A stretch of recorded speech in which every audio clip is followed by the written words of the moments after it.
उपसभाध्यक्ष जी,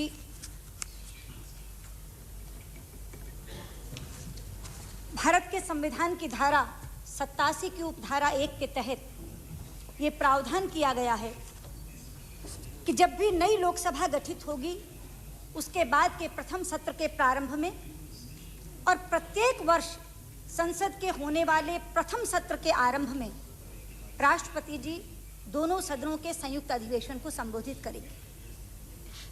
उसी धारा की उपधारा 2 में यह भी व्यवस्था की गई है कि राष्ट्रपति जी द्वारा दिए गए अभिभाषण के अंदर उठाए गए मुद्दों पर संसद सदस्य चर्चा कर सकेंगे। उसी उपधारा के तहत बनाए गए नियमों के अंतर्गत मैं आज आपकी अनुमति से महामहिम राष्ट्रपति के प्रति कृतज्ञता का प्रस्ताव प्रस्तुत करते हुए उस चर्चा का शुरुआत कर रही हूँ। उपसभाध्यक्ष जी, हालांकि राष्ट्रपति जी का अभिभाषण केंद्र सरकार का एक नीतिगत दस्तावेज होता है, लेकिन इसका महामहिम राष्ट्रपति जी द्वारा पढ़ा जाना पूरे समारोह को एक भव्यता प्रदान करता है, एक गरिमा प्रदान करता है। लेकिन दुख की बात है कि कई बार इस तरह के गरिमामय समारोह में भी कुछ व्यवधान डालकर उस गरिमा को भंग किए जाने की कोशिश की गई है, और मुझे दुख है कि इस बार भी कुछ ऐसा ही हुआ। राष्ट्रपति जी के खड़े होने से पहले ही हमारे कुछ बहुत वरिष्ठ साथियों ने अपनी बात उनके सामने रखनी चाहिए।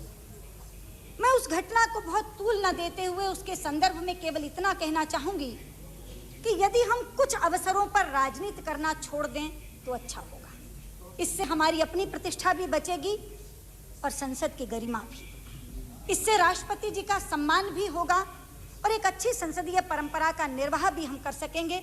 मुझे लगता है मेरे सांसद साथी मेरी इस सलाह पर जरूर ध्यान देंगे। उपसभाध्यक्ष जी, राष्ट्रपति जी का अभिभाषण दोहरी भूमिका निभाता है। एक तरफ वो सरकार की सफलताओं का ब्यौरा देता है और दूसरी तरफ वो सरकार के आगामी कार्यक्रमों का खुलासा करता है।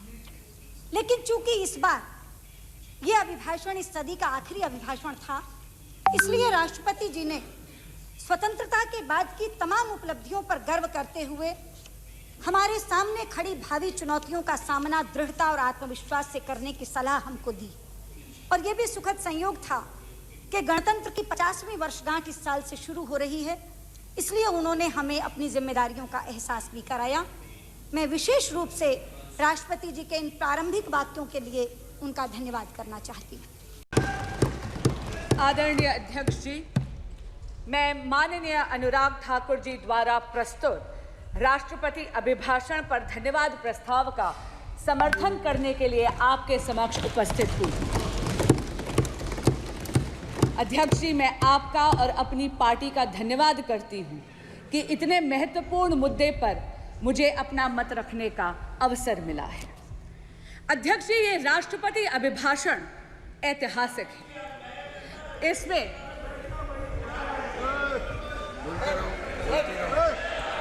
ये अभिभाषण ऐतिहासिक है, और ये ऐतिहासिक इसलिए है अध्यक्ष जी क्योंकि इसमें एक दशक के मोदी सरकार की अद्वितीय कार्यों का चित्रण ही नहीं बल्कि आने वाले स्वर्णिम काल यानी विकसित भारत के संकल्प का उद्घोष भी है।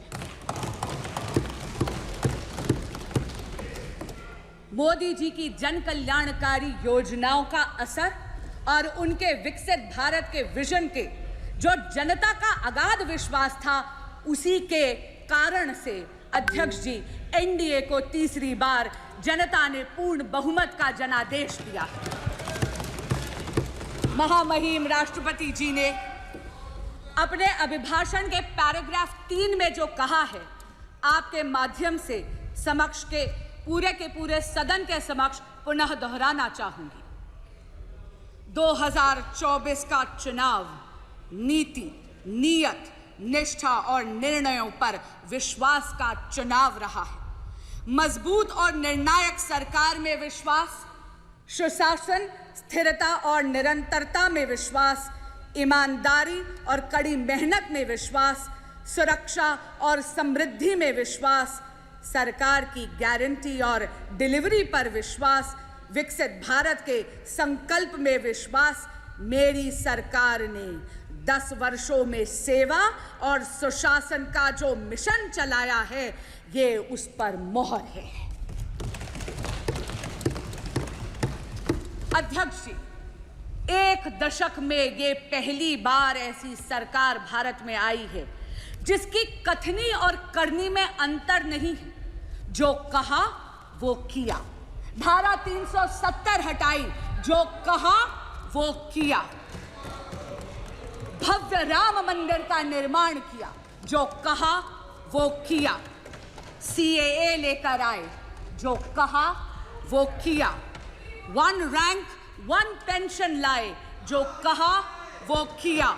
मेक इन इंडिया की नींव रखी, जो कहा वो किया।